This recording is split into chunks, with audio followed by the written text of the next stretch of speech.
If it's Monday, the Epstein saga ramps up. Democrats on the House Oversight Committee have just released a note that President Trump allegedly wrote to Jeffrey Epstein for a birthday book, which includes a crude, hand-drawn outline of a naked woman that President Trump previously denied writing. Plus, President Trump downplays comments accusing him of trying to go to war with Chicago amid backlash from local officials, and as ICE prepares to ramp up immigration enforcement in the city, with more Democratic-led cities also being put on notice. And a potential new shutdown fight looms over Congress, and Democrats face a dilemma: support Republican funding efforts and keep the federal government open, or unite to shut it down in opposition of President Trump's sweeping agenda.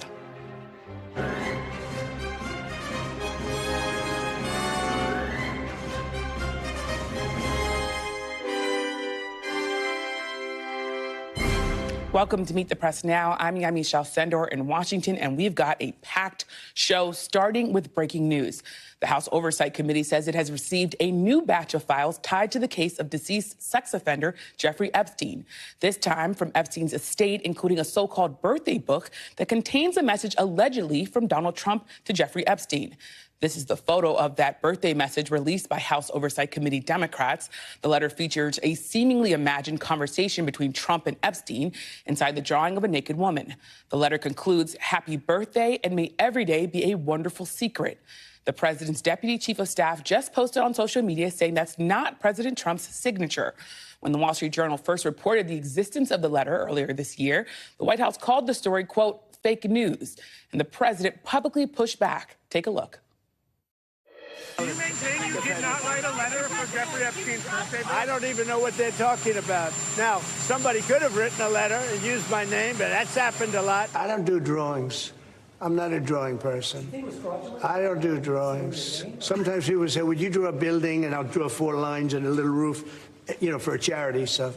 But I'm not a drawing person. I don't do drawings of women, that I can tell you. They say there's a drawing of a woman, and I don't do drawings of women.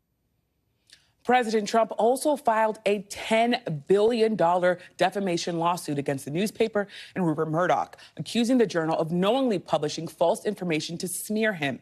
This latest development renews scrutiny of the relationship between President Trump and Epstein, despite the administration's best efforts to quash the issue and its claim that it's all a hoax. Joining me now is NBC News Capitol Hill correspondent Mel Zanona, NBC News senior White House correspondent Gabe Gutierrez, and NBC News national law enforcement and intelligence correspondent Tom Winter. So Mel, the action's right there where you are, so I'm going to start with you. What more can you tell us about the documents that the Oversight Committee received? Yeah, so the House Oversight Committee actually received a pretty wide range of documents. They had issued a subpoena to the Epstein estate, gave them a deadline of today to comply, and they confirmed that they have started handing over documents in what is being called a first round. The spokesman for the committee said that they have received, in addition to the birthday book, just a number of other documents. That includes Epstein's last will and testament before he committed suicide in jail, the non-prosecution agreement from 2007 involving Epstein. They also said various entries from his address book, his contact book, and also some information about his known bank accounts. Now, what's not included in this batch is any client list. That is something that an attorney for the estate said they're not aware that any such list exists. That's something also Ghislaine Maxwell denied ever existing. But the committee is going to make these documents publicly available once they start going through all of them. Of course, as you mentioned, Democrats went ahead and posted at least one of the entries from the birthday book that Trump allegedly sent to Epstein. But these documents are also expected to be redacted when they are posted, mostly to protect victims' identifiable information. Now, staffers for both sides of the committee, Democrats and Republicans, are expected to travel to New York later this week, where they'll be able to review the documents in their original form, unredacted, so we could potentially see even more information come out throughout the week. But certainly a big development for the committee, because they've been really stonewalled up until this point in their quest for more information about the Epstein case. Yeah, quite the image, and interesting, Mel, that you're saying more information could even come out. So, Gabe, have we gotten any more reaction to the White House given the release of now this birthday message? Yeah, well, Yamish, so far, all we've gotten is that post on social media from Taylor Budowich, the White House Deputy Chief of Staff, who is basically making the argument that this is not the president's signature. and that this is, in his words, defamation. Now, this is something that the White House has repeatedly argued that, of course, this ongoing lawsuit that you mentioned with the Wall Street Journal's parent company, but it does not appear at this point that the White House will be backing down. Now, I asked whether President Trump had been made aware of this release by the House Oversight Committee, and so far, from what we understand, White House officials had not spoken to him, but we're awaiting any response directly from the president, Yamiche. Yeah, definitely waiting to see what the president says. And Gabe, the president has also tried really hard to turn the page on this. He even called his supporters weaklings for asking for more information about Epstein. But now there's this drip, drip, drip of new revelations every single day almost when it comes to the relationship between President Trump and Jeffrey Epstein. I wonder, are there concerns that you're picking up at the White House about this drip, drip, drip and whether more information could come out? Well, Yamiche, as my colleague, you know this as well as anyone, whenever you talk to White House officials, they do seem frustrated whenever you ask about Jeffrey Epstein. They, frankly, seem annoyed that this is still in the headlines and have tried to move on several times. I mean, even right now, earlier today and over the last several days, the president and top White House officials have been talking about the crime crackdown, not just here in D.C., but potential crackdown elsewhere in the country. And also today, wanting to talk about the immigration-related crackdown in Chicago. But this is a story that has dogged now the White House for at least several weeks, if not months. And they certainly seem eager to move on from this. But the sense I'm getting, and speaking with White House officials over the last hour or so, they remain defiant. Yeah, they're definitely remaining defiant. But Tom, this case of Jeffrey Epstein has really been there and has been percolating for more than a decade. Talk to us about how we got here and also what more we might learn from these documents now that the House Oversight Committee has them. Well, these are documents that presumably would have been in the possession of Jeffrey Epstein and perhaps were not documents that had been previously seized by law enforcement, may not have been something that law enforcement had pursuant to a search warrant. On the other hand, they could be things that could be part of the FBI case file. It may not be the type of information that would normally be released to Congress through FOIA or subpoenas. So, yes, it is possible that we could actually start to see some documents and information that would be, quote, new to us and that our eyeballs have not been on them, whether or not they are particularly, provide some sort of revelation or some sort of a deeper understanding of who Jeffrey Epstein was, how he accumulated his wealth, and some more of kind of the secrets of the world that he lived, just based on what we've heard from the victims. That's not initially clear. The problem that they have with respect to if these documents were in the case file is that they really try to wall that off and fence that off, Yamiche. So this is the type of thing that we've been looking for because, again, it could potentially be helpful and at least be new. Yeah. And Tom, while we have you, you, of course, had this exclusive story over the weekend about the Justice Department's handling related to some other Epstein information. What kind of spotlight now does this new document, this birthday message, put on the Justice Department and how it's been handling the Epstein case overall? Yeah, you're referring to a letter that we sent to the court asking for the unredaction or the unsealing of two names that were filed that received payments of one $100,000, one $250,000. After that, Miami Herald reporting came out back in 2018. And so the government has said that those names should be held in secret, that they should remain sealed. How, when, if NBC News responds, that's something we'll leave for the docket. As far as broadening this out, Yamiche, and looking at it long term, the Justice Department here has done a thorough investigation, period. We've talked to a number of people that have been involved in the investigation. We've seen the efforts in court. We've seen the types of things that have come out as a result of their investigation. So it remains still to this day one of the biggest surprises. I don't know how we're even here. The initial Trump administration prosecuted Jeffrey Epstein. They filed the charges against Ghislaine Maxwell. And for some reason, it came up in the second Trump term, and that's the reason why we're looking at some of the images that we've been looking at here today. But the Trump administration's initial work on Jeffrey Epstein really kind of has not been criticized because nobody has said that there was any sort of an issue with the work that was done. It was thoroughly investigated, and they said that there's nobody else to look into. And that's really the bind the Justice Department finds itself in now, is they're effectively on their heels in an investigation that they've already had some success on. As far as the files to come, it's difficult for me as I'm arguing for transparency on one hand to perhaps argue against it on the other, but we do have a tradition in this country country and not going after some of those that have not been indicted that could be tied up in a case. I think there's a lot more that the Justice Department wants to protect here as far as the victim's testimony is concerned, the graphic nature of that, the evidence that was collected by the FBI. That's the type of thing that they would like to hold back from Congress, because you don't want that type of information to be kind of become a bit of a circus. So with respect to Epstein, who he was involved with, who he was paying, his finances, his wealth, all those types of things, I think that's the thing that people want a lot of answers on. And so splitting that hair, so to speak, will be a bit of a challenge here going forward. And we'll just have to see what Congress and the courts do with it. Yeah, and certainly, as you said, people definitely want more information. Mel, I want to turn back to you. Where do things stand right now with this bipartisan effort by these House lawmakers to essentially force the release of more Epstein files? You have this, of course, bipartisan effort by Congressman Massey and Ro Khanna. Yeah, so there's a question about whether this book and this release of the files today is going to change the momentum at all. I'm a little skeptical that it will change the calculus. We're still getting reaction from Republicans. They're just trickling into Washington. The House is returning today. So we'll see what people have to say. At this point, though, they need 2 more Republicans to sign on to that so-called discharge petition in order to succeed. And the White House is launching an all-out effort to stop any more Republicans from signing on to that effort. However, Yamiche, there is a chance that Democrats and Republicans who are backing this could still succeed even if no other Republicans sign on. And that is because there's 2 special elections coming up to fill these open Democratic seats. 2 members have passed away. That first election is coming up in Virginia. Once those seats are filled with Democrats, as we expect, and if they sign on to that discharge petition, they could hit the magic number even if they don't get any more Republicans to sign on. So this effort could succeed. It's just going to take some time.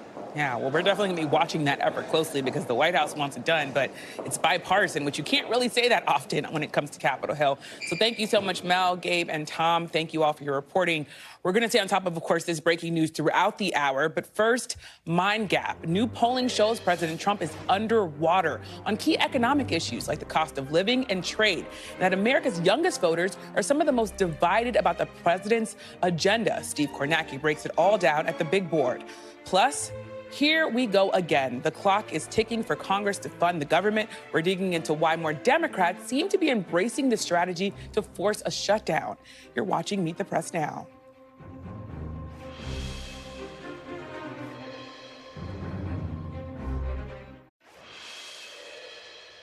Welcome back. Turning to the White House's ongoing feud with Chicago, as President Trump escalates his threats to send the military into the nation's 3rd largest city. Today, ICE announcing it is launching a new immigration crackdown in Chicago, dubbed Operation Midway Blitz, just after the president lashed out at the city's mayor and Illinois' governor this morning. Try and reason with people like in Chicago with the governor and the mayor. You try and reason with them, and it's like you're talking to a wall. It's just doesn't. I assume it's just a political ideology. They're not stupid people. Must be an ideology that's just buried in their head, and you can't do a damn thing about it. And we'd love to go into Chicago and straighten it out. We're waiting for a call from Chicago. We'll fix Chicago. The comments coming just days after the president shared this AI-generated image on social media, along with the warning that Chicago was, quote, about to find out why it's called the Department of War. Yesterday, President Trump said he had not made a final decision on if or when he would send the military into Chicago. He also downplayed his social media threat when I pressed him about it. We're not going to war. We're going to clean up our cities. We're going to clean them up so they don't kill 5 people every weekend. That's not war. That's common sense. Do you have plans for Chicago this week? No, not really. Not really. We're going to go someplace, but we're picking. Chicago is a very dangerous place, and we have a governor that doesn't care about crime. I guess we could solve Chicago very quickly, but we're going to make a decision as to where we go over the next day or 2. It comes as new polling shows the president struggling politically with Americans, especially on core economic issues, which is 39% of adults approving of its handling of inflation and the cost of living, according to the latest NBC News Decision Desk poll powered by SurveyMonkey. Immigration is a slightly stronger issue for the president, with 43% of adults approving of his handling of deportations and immigration. NBC News White House correspondent Vaughn Hilliard joins me now, along with NBC News correspondent Shaq Brewster, who's in Chicago. Also with me to break down the numbers is, of course, Steve Kornacki, who's going to break down the latest NBC News Decision Test polling. So thank you all for being here. Vaughn, I'm going to start with you. I wonder what you're hearing from the White House, especially when it comes to today's decision with the Supreme Court, because, of course, it lifted this sort of limits on roving immigration patrols. Some people were saying that this is essentially racial profiling, but the Supreme Court essentially siding with the Trump administration.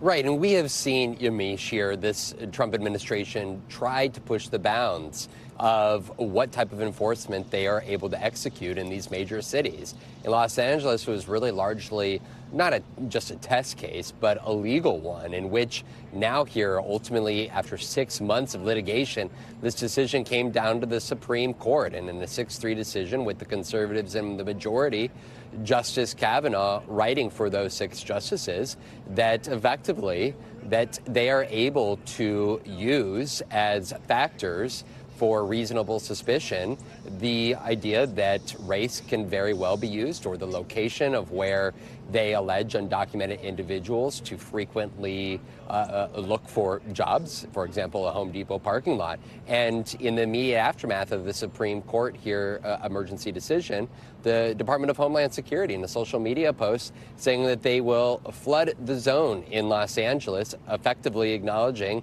that they have been given the thumbs up to move forward with not only their immigration enforcement, but measures that a great many others, particularly in the Democratic Party, argue amounts to racial discrimination in the efforts to target and identify Latinos who they suspect of being in this country undocumented.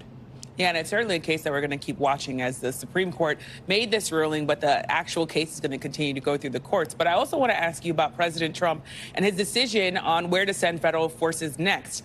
Is there any update on where he might actually be sending troops? And are we even certain that this is definitely going to happen this week, even though, of course, Tom Homan, his border czar, said it was going to be Chicago in a few days? Now it's not really clear. Right. And I think that that's where your question to the president yesterday was prudent, because the president, on one hand, some suggest uses hyperbole in his explanations or his forecasting of his own actions. In this case, this weekend, in a meme, he suggested that the city of Chicago would soon learn what the Department of War is.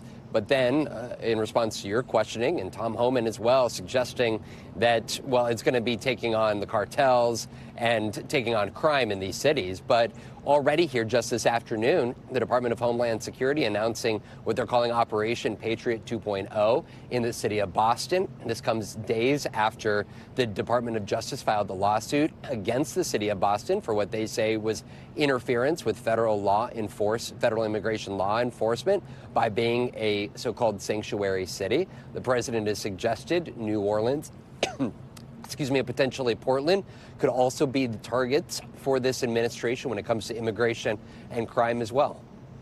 Yeah, well, definitely something that we're going to watch, where the president decides to send troops next. Thank you so much, Vaughn Hilliard at the White House. And Shaq, I want to come to you. What's been the reaction to President Trump's latest threats on the ground there in Chicago?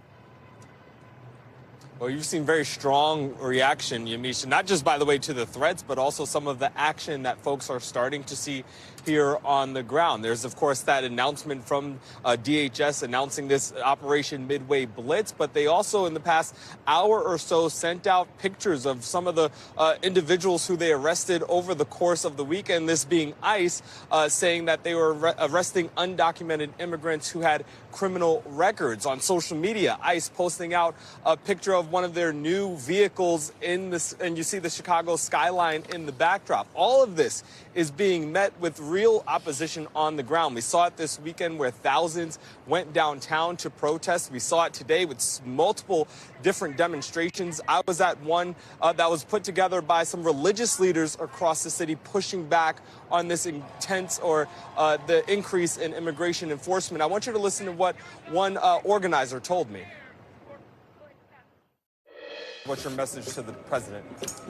That we're not going anywhere. Really, that we together, Chicago, we need federal resources. That's my message. Send federal resources, not federal troops. We need the resources that were cut for community violence intervention. We need the resources that are being cut across SNAP benefits, across Medicaid, all of these things. Yamiche, that is a consistent message that you hear, and it's a response to the justification that you're hearing from the president, pointing to some of the violence that you see in Chicago, saying that more federal resources are needed. We had the governor just in the past couple of minutes here release a new statement to that announcement from DHS, saying once again, this isn't about fighting crime. That requires support and coordination. His office saying that he has not heard from President Trump, from anyone in the administration directly, Yamiche. Well, Shaq, it's definitely going to be something that we're going to be watching, especially, as you said, the Illinois governor is very critical of the president. So thanks so much, Shaq, for that information. So, Steve, it's one of those days where we have to talk to you. Let's start with the president's overall approval numbers in this poll. Do most Americans approve of the job he's doing? Yeah, well, you showed some of those issues a minute ago, and what that adds up to is a 43% approval rating in our new poll. This is a Decision Desk poll. Again, this is all adults here. This is voters, potential voters, so we're kind of casting a wide net, but a 43% approval rating for Trump. That is pretty much at the level it's been now for a few months for much of this second term for Donald Trump, and even it's sort of been similar to the level we saw back during his first term. And one of the key ingredients to this, you mentioned too, the economy. That's the issue voters cite more than any other as the most important issue to them right now. And when you ask folks how Trump is doing specifically on inflation and the cost of living, again, we've seen this for a few months now. He's under 40%. He's at 39%. Some of his worst marks from voters coming on the economy and on inflation. And that is a departure from his first term when his best marks tended to come on those subjects. You talked about people, of course, thinking about inflation and the cost of living. What other important issues are Americans thinking about as most important for them, and how do they think the president's doing? He gets his best marks on border security and immigration, where he exceeds his approval rating there. We also asked this time about deportation, so not just border security and immigration, but we asked about deportations as well. His numbers fell a little bit, but he's 47% approval on border and immigration. He's 43% approval when you ask about deportations. I also want to ask you about something that the president talks about. In some ways, he was appealing directly, I think a lot of people thought, to young men. So this poll shows that there's a wide gender gap, apparently, among Gen Z Americans. How wide is that gap, and what's fueling it?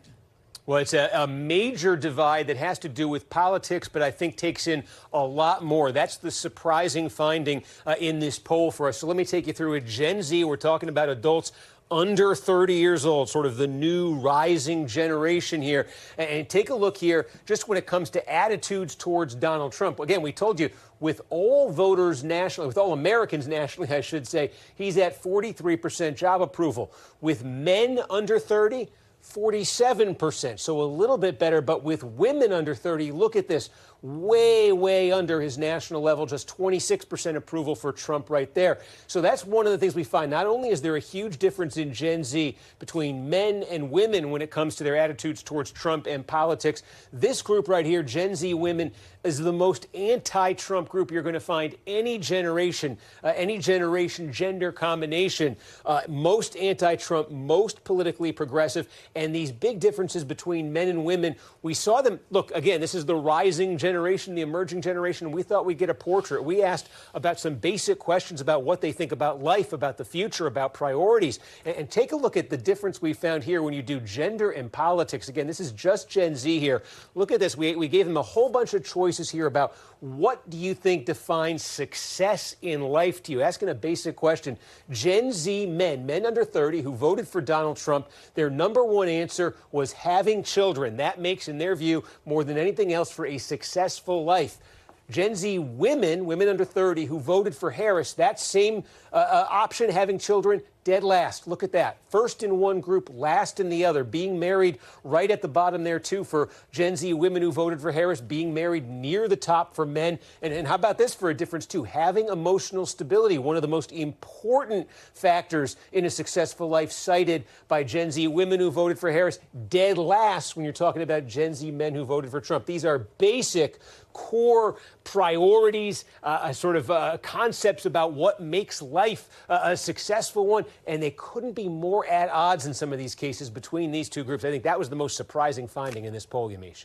Wow, Steve, that is incredible to see Gen Z men saying that having children's number one and Gen Z women saying that that's dead last. A great day to have you at the big board. Thank you so much, Steve. You got it. And coming up, Missouri state lawmakers begin debate on a new redistricting plan that targets longtime Democratic Congressman Emanuel Cleaver. Congressman Cleaver joins me in studio next. Keep it right here on Meet the Press Now.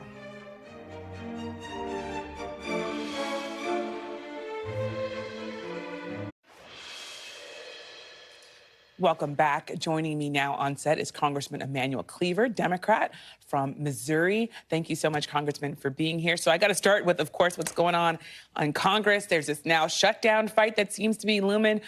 What do you have to see in this legislation for you to back it? And do you see any sort of scenario that you would want to shut down the government? Well, I think it's important for everybody in the country to realize that we have been frozen out of every discussion on every major issue.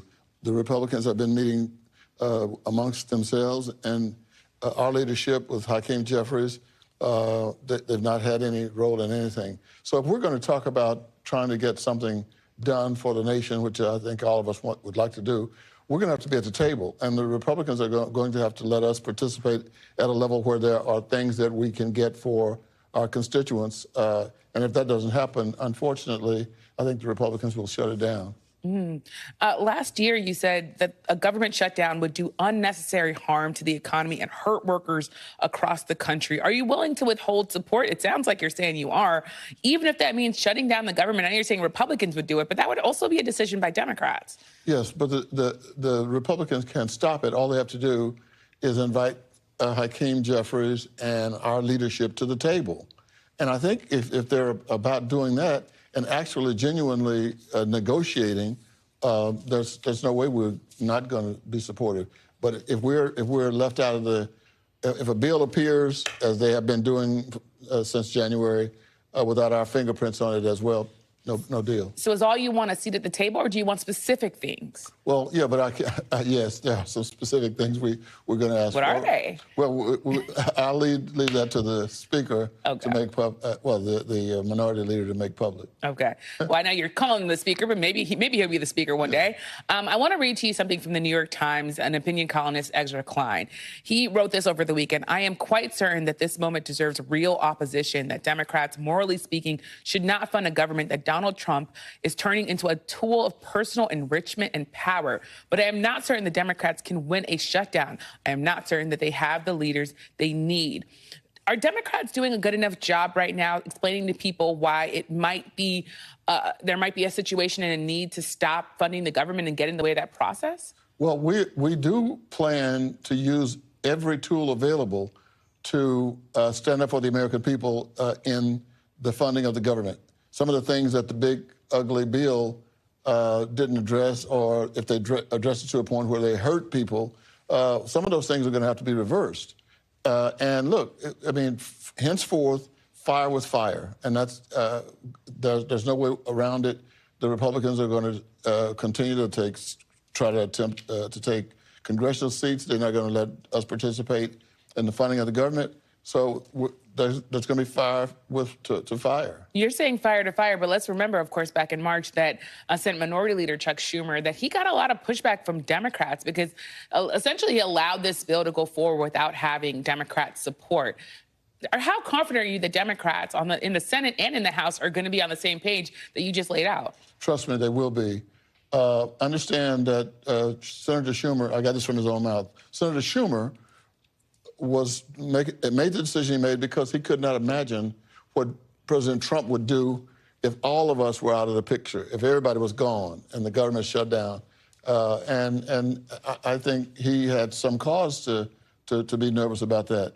But I don't think you're going to find any dissension among Democrats if we come to the point where we're not getting anything that we want in the legislation, or if they ignore us altogether. It's a shutdown D.C. time. So Senator Schumer, you're saying, has assured you that if he's essentially in the same position that he was in back in March, that he will shut down the government? No. What he said to me was, can you imagine what would have happened if we had allowed Donald Trump to be in Washington, roaming around, doing all kinds of things with Congress gone and not in session? So, I think Senator Schumer is one of the smartest politicians around. Yeah. He knows how to deal with these issues. And what he did the last time was not as popular, but I think there's little doubt in my mind that all the Democrats are going to be walking down the same street. Okay. I want to also ask you about our latest NBC News poll. It shows that the Democratic Party, is actually less popular than the Republican Party. As Democrats try to push back against President Trump's agenda, do you really think it's resonating with Americans given this polling and the way that people are viewing the Democratic Party? Well, we need to improve our image, but at the same time, it's important to know somebody is driving Donald Trump's numbers down in him trying to redistrict in Missouri. If you look at the polling that we've just done, there's nobody supporting it. Nobody, not Republicans, not Democrats, not independents. And so he's continuing to do these unpopular things, yeah. And we're the ones putting him in a position that he's doing it. So I think we're still fighting him on every turn. Yeah. I want to now, of course, turn you to another fight, which is redistricting. We see Republicans, specifically in your state, are forging ahead with an effort to redraw the map. Your state in particular might be drawn away. You said that you're still going to run for re-election, regardless of what happens with the maps. But I wonder to you, why is it important to continue to run for re-election if, in fact, Republicans try to essentially draw you away from your constituents? Well, I think they're trying to move my voters away because they don't like the way they voted. And so their position is, we'll put our voters in there because we don't like the ones he has. And they're doing it in the mid-decade for no reason other than pure politics. There's nothing that would justify doing this. The census has not been taken. We have no idea whether 800,000 people will be in each of the districts in Missouri. We know nothing. So we're going to end up having lawsuits filed as quickly as we can. And what I hope they also understand, with fire, yeah. California, New York, Michigan, Maryland, and other states are going to be ready to do the same thing if they go to continue down this road. Well, I want to ask you about that. Are Democrats' efforts, do you think, to redraw the map an attack on democracy? As you said, that Republicans' attacks have been an attack on democracy. Well, no. Let's keep in mind that we are responding to the movement to demolish democracy. But is it a race to the bottom?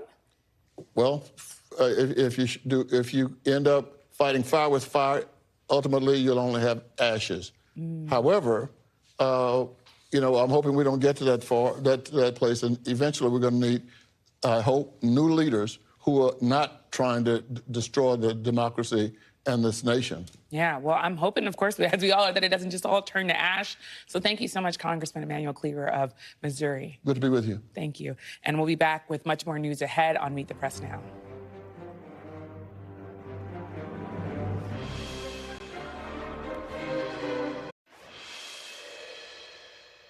Welcome back. We've got a lot of news to get to with the panel, so let's dive right in.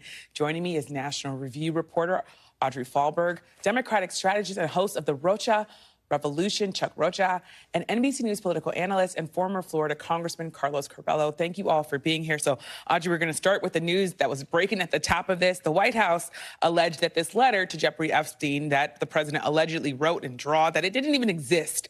They even, of course, sued the Wall Street Journal. Now they're saying that it's not his signature. Can they really keep denying this? And I wonder, when you think about their end strategy, what does that even look like? The White House is so frustrated with this story because try as they might, they can't get rid of it. The problem with this particular story that we're seeing today is that they deny that the letter even existed. Now it's appearing in part because the House Oversight Committee, which is controlled by Republicans, asked the Epstein estate to cooperate, and they turned over these documents. Right now, they're saying that the signature is not Donald Trump's. But moving forward, the issue with this is Trump administration officials continue to tell me over and over again, Democrats weren't concerned with the Epstein files when Democrats had power. They weren't constantly pressing those Justice Departments under Obama and Biden for those documents. But of course, the issue is that the Trump administration figures kind of played into this by saying that, the client list was on Pam Bondi's desk. I think the challenge now is they're just going to have to continue to just say that it won't move centrist voters. But right now, it looks like it's a story that's not going to go away. It's definitely not going away, especially even prominent Trump supporters are continuing to talk about this. So, Carlos, we also had the House Speaker, Mike Johnson, clarifying at one point, saying that his remarks that President Trump was an FBI informant against Jeffrey Epstein, that wasn't exactly what it was. Are we going to just continue to see Republicans tie themselves in knots as this story just drags on for them? Well, that's why this point about them putting everything out there, letting it filter through the system, it might be painful. I mean, who knows everything that's in there, right? But the longer they try to suppress this, the worse it's going to get and the more the pressure is going to build. And I could see a scenario where this is an issue that gets used against Republicans who are running for re-election, right? If this gets bad enough, more of these victims are coming out. They're telling their stories. I think more and more Americans are going to start tuning into this, and it's only going to get worse. That's why I think from day one they should have put Pam Bondi out there under oath, answer all the questions, let this filter through the system. Otherwise, it's going to go on and on. Yeah, and Chuck, last week we saw this sort of heartbreaking scene of the victims of Jeffrey Epstein and Ghislaine Maxwell talking about their experiences, pushing for more transparency. We've seen a lot of lawmakers now come out and support them. But I wonder, as the number of lawmakers go up, is there risk here that it's going to become a sort of political football and people are going to just see this as politics?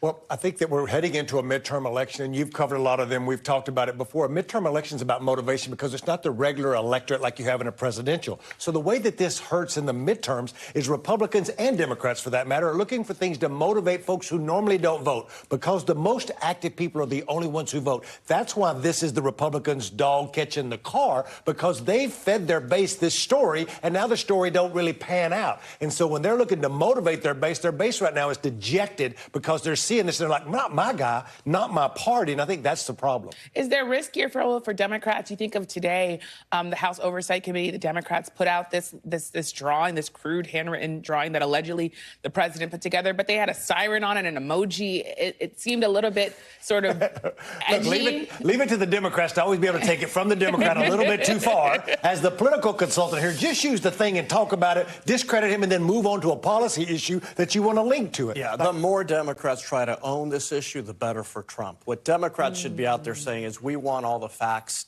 to be published. We want the American people to know the truth, and then they can reach their own conclusion. A Democrat and a Republican agreeing on our set. I'll take it.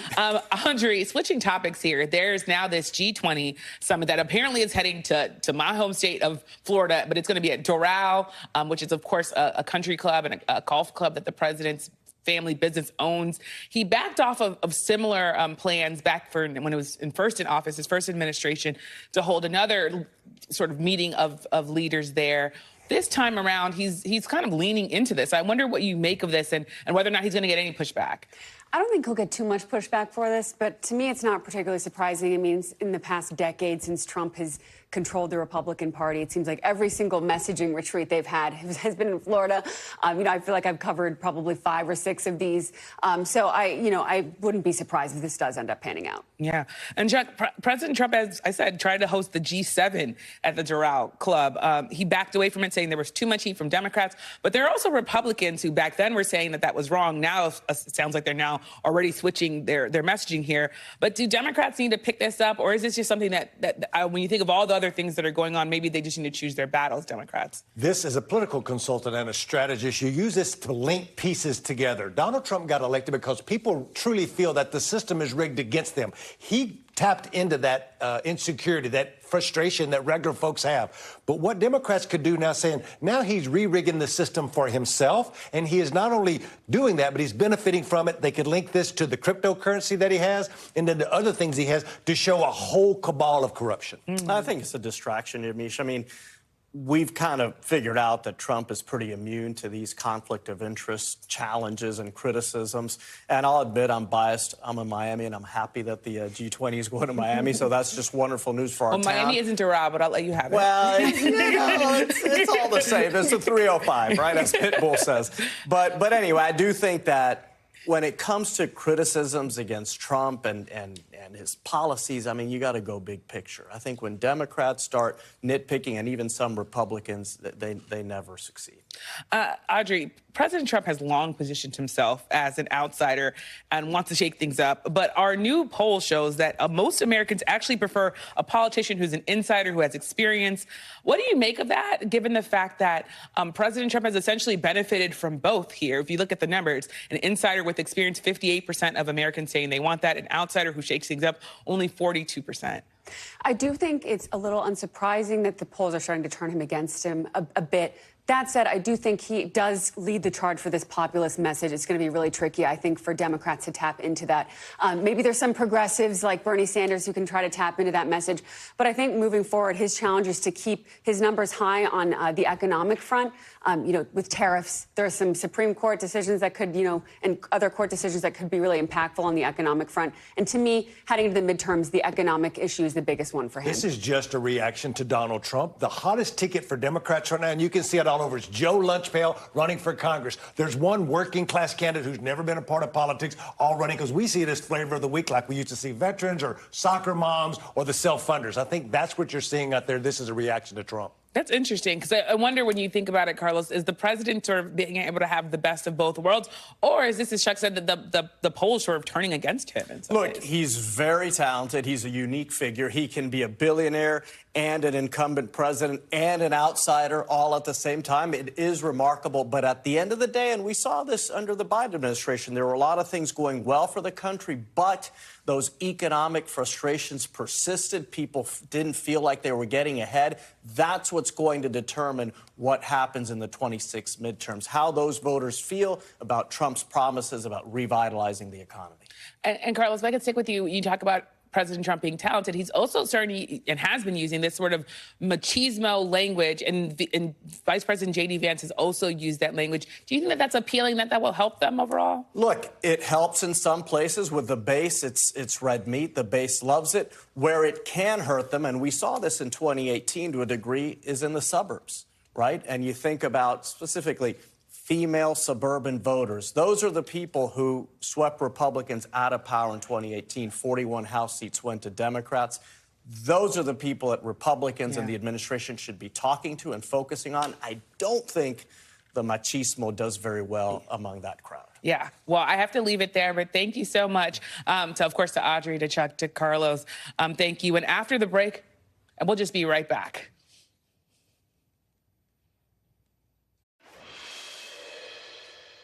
Welcome back. Amid the staffing turmoil at the CDC and changing rules on vaccines, Health Secretary Robert F. Kennedy Jr. appears poised to make even more waves in the public health world. The Wall Street Journal reports that the health department plans to release a report linking autism to pregnant women's use of an active ingredient in Tylenol. The report has yet to be made public. The American College of Obstetricians and Gynecologists says that ingredient is safe in pregnancy, but suggests women consult with their doctors before using any medications. It comes after Kennedy, who has in the past falsely claimed vaccines cause autism, cast doubt on the safety and effectiveness of vaccines while testifying before Congress last week. Our new NBC News poll shows more than 3/4 of Americans support the use of vaccines. But President Trump is standing by his health secretary, even as he offered an unusually full-throated defense of vaccines in the Oval Office Friday. Take a listen. Look, you have some vaccines that are so amazing. The polio vaccine, I happen to think, is amazing. A lot of people think that COVID is amazing. You know, there are many people that believe strongly in that. But you have some vaccines that are so incredible. You have vaccines that work. They just pure and simple work. They're not controversial at all. And I think those vaccines should be used. Otherwise, some people are going to catch it, and they endanger other people. And when you don't have controversy at all, I think people should take it. And despite those comments earlier today, the president posted debunked claims linking thimerosal, a form of mercury used as a preservative in some vaccines, to autism. According to the Academy of Pediatrics, thimerosal hasn't been used in childhood vaccines since 2001, and there's no evidence that it causes autism. So joining me to break all this down is Dr. Michael Osterholm, director of the Center for Infectious Disease research and policy at the University of Minnesota. He is a respected voice on public health and was a trusted expert for Meet the Press through the height of the COVID-19 pandemic. He is also the author of a new book, The Big One, How We Must Prepare for the Future Deadly Pandemic. So, Dr. Holzholm, thank you so much for being here. I'm trying not to sort of be worried because there are so many scientists that are sounding the alarm. But you've been very critical of Secretary Kennedy in the past. What's been your reaction now to all that we've seen at the CDC and all that we heard during that Senate hearing? Well, first of all, it is a very significant issue right now, what's happening with Secretary Kennedy and what's happening in general with HHS. But this entire administration really is all about anti-science. And we're really at a very, very pivotal point in, I think, our country's history with regard to science. We actually have a situation where we can pick science as the way we're going to do our business as we have for 100 years and brought great health rewards to the society, or we can go with magic, smoke, and mirrors. And that's what this is. Magic, smoke, and mirrors that people say are dangerous and could endanger people's lives. I wonder what you make of the president, who is really sending mixed messaging. He obviously was part of developing the COVID-19 pandemic vaccine, but he was also now sharing all of this disinformation, essentially. Well, you know, one of the things I think that is so critical to understand is that this is not just about a political statement or an ideology. This is about people's lives. And that's what we've spent our whole lives and our work doing, is saving people's lives. And so I think that this is a challenge that we have to get to the public, is what is fact and what is not. And we need that right now. We need that, as we demonstrated in our book, long-term for the next pandemic, which we're very ill-prepared for. And so we are at a point right now asking ourselves, will science win the day, or will that magic win the day? And as you ask that question, I think about the fact that I wrote a story maybe 15 years ago about the anti-vaccine movement. Back then it was fringe. It was thought of as this thing that would never really become mainstream. But now we have top public health officials who are telling people that they shouldn't trust vaccines and taking away that access.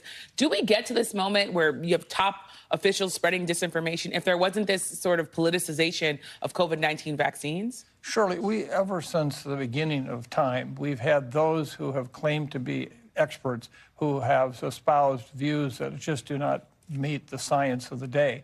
And so we're going to continue to have that. I think what's different now is they have megaphones that are very large in terms of the media or their positions. And the people that really suffer, the general public, who are wondering, what is this all about? And all I can do is tell them right now they want to trust the science. The science is what got us here in terms of the health we have today. And if we follow what is coming out of HHS right now, people are going to needlessly die. Straightforward center. Who should people trust then in this moment? If you're somebody watching saying, I don't know who to trust. Well, you know, I think, for example, the medical societies are. American Academy of Pediatrics is all about taking care of kids.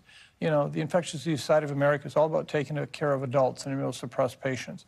You know, the Society for OBGYN are all about pregnant women. They are the trusted organizations today that you can use. And you said that we're ill-prepared for the next pandemic. What are the implications of that? Well, it could be a situation where, again, not trying to scare anyone out of their wits, but rather into their wits, it could be much, much worse than COVID was. We have viruses that could clearly kill 7 to 10 times as more people than COVID did. And what we never did is went back after 9/11 and looked at that as something we're going to move on from. We studied that very carefully to understand what we could learn from the 9/11 situation. Now we need to do the same thing with COVID. We really need to understand what we should have learned, could have learned, didn't learn. And that's what our book is really about. As you make that point, I want to play for you some sound of Secretary Kennedy slamming the U.S.'s response to COVID-19. Take a listen. Disastrous and nonsensical policies destroyed small businesses, violated civil liberties, closed our schools, caused generational damage in doing so, massed infants with no science, and heightened economic inequality. We were lied to about everything. We were lied to about natural immunity. We were lied to about, we were told again and again the vaccines would prevent transmission, they'd prevent infection. It wasn't true. You've acknowledged that there were some missteps in the response to COVID-19. Does that amount to the kind of lying that the health secretary is talking about? No, his comments are untrue and dangerous, and that's what we have to understand. There are things we can and should learn from what happened with COVID. His are not the things that we need to learn, and I worry desperately that this will only further delay us from doing the things that we can and should do to be ready for the next pandemic and, frankly, be ready for tomorrow's measles outbreak that's going to occur somewhere in this country. Now, we have some states like my home state of Florida that's now moving to ban vaccine mandates. And then you have some blue states that are essentially creating vaccine groups to share information. Is this fracturing dangerous when you think about how disease works? Oh, it's absolutely dangerous. And, you know, we, again, thinking about these vaccines, for example, are primarily for our kids. We're using our kids as poker chips on the public health table. That is wrong. That is just wrong. And so I think these states like Florida, the Surgeon General of Florida has no justification for what he said recently in his overall comments. Well, Dr. Osterholm, thank you so much for bringing us all your knowledge and for really being a voice in this moment. Your reminder that your book is the big one. We're back tomorrow with more Meet the Press. And ahead, there's more NBC News Now. We thank you for watching, and remember, stay updated on breaking news and top stories on the NBC News app or watch live on our YouTube channel.